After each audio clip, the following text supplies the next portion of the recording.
গেলাম একা হয়ে, চেনা কেউ নেই কোনো আপনজন।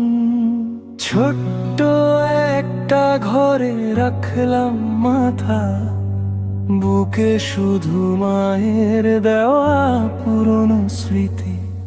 মায়ের পুরনো ডায়েরি খুলে দেখি, এই ছবি কেমন হলুদ পাতায়।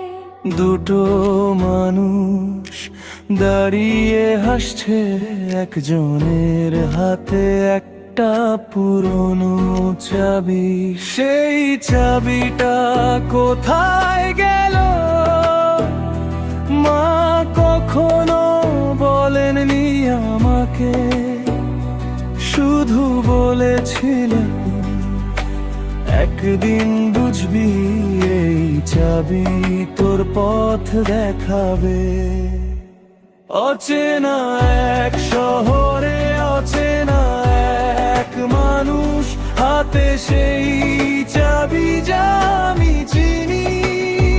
কে তুমি, কোথা থেকে এলে, কেন আমার গল্পে জড়িয়ে নালে?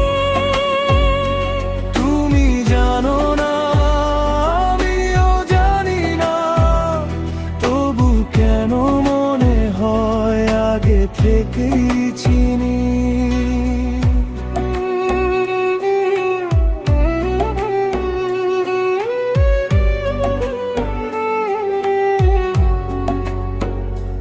এই চাবিটা শুধু তালা না, এ যেন দুটো জীবনের সংযোগ। ভীতি অন্তরা রাস্তায় হঠাৎ থমকে দাঁড়ালাম,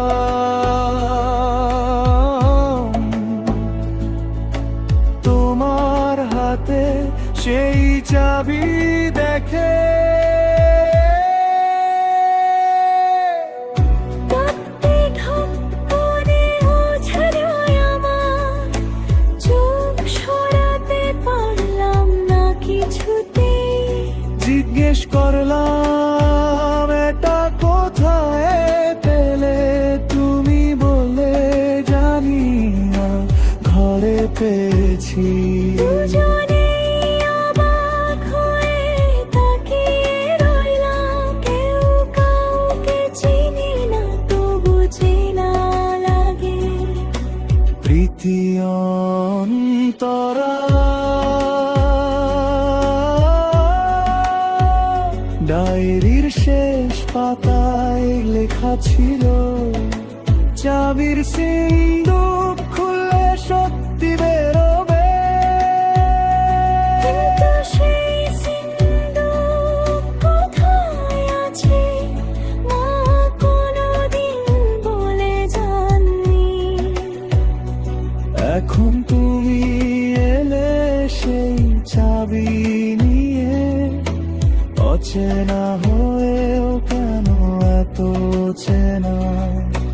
মনে হচ্ছে এই রহস্যের শেষে আমাদের দুজনের গল্প একসাথে লেখা।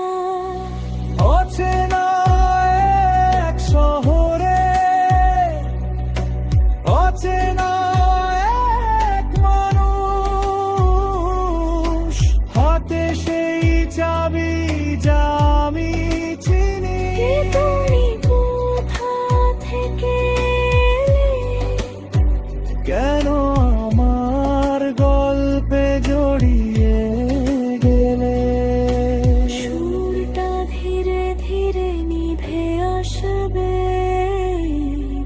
এবং শেষে একটু রহস্যময় কণ্ঠে।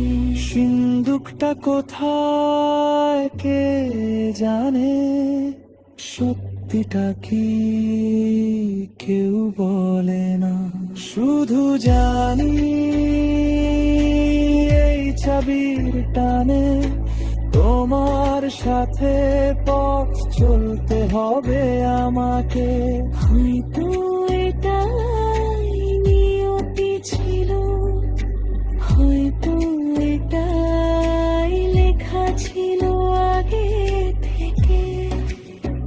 কিন্তু সেই সিন্দুকটা কোথায়?